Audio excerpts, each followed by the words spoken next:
ទេសភាពផ្ទះខ្ញុំពេលយប់មើលទឹកជ្រោះស្ដាប់សំឡេងទឹកជ្រោះអង្គុយញ៉ាំបាយហើយមកកយគុណសួនប្រទានេះจะបានជាសួនប្រទាអានេះគឺសួនផ្កាសួនផ្កាប្រទាណែប្រទាខ្ញុំស្អាតណាស់អានេះដើមផ្លែប៉ោមអត់ទាន់ផ្លែទេអស់ស្លឹកលីងហើយអានេះ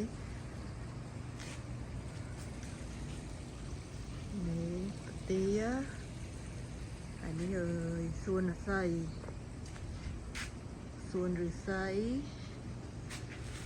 ួនឫស្សីហើយនឹងសួនតពាំងបាយជូចកាតពាំងបាយជូសួនឫស្សីចកាតពាំងបាយជូចកាគីវីប៉ុន្តែមិនតបានមេអត់តន់ហួយដៃ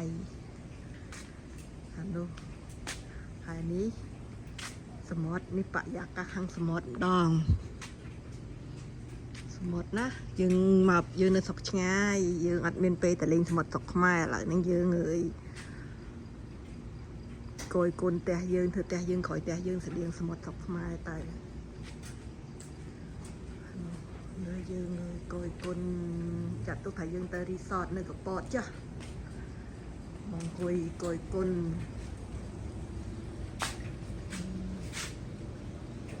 អនហើយកំហួតដៃចាំហើយអស់ផងនេះ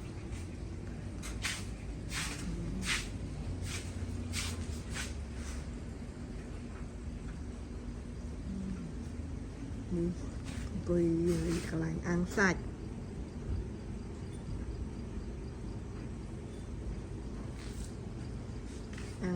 ដេកមើលផ្កាយនោះដេកមើលផ្កាយអត់មានផ្កាយអីមកក្របមើលសាយភ្លើងអានេះមើលសមុទ្ររបស់ខ្ញុំ